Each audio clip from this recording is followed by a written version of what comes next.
Hey guys, how's it going? How to customize Roblox avatar animations. So first of all, go ahead to the Roblox animation editor. Visit the Roblox animation editor in Studio by going to create right here, and you're gonna be able to see your studio.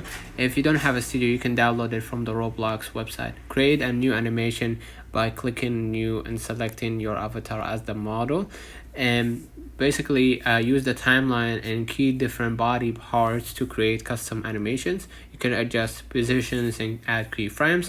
Make sure to test the animation in the editor, and once satisfied, export your animation by clicking on file and then export. Publish the animation to Roblox. This will provide you with an asset ID, and if in a Roblox studio, you can add animation to your game using a script.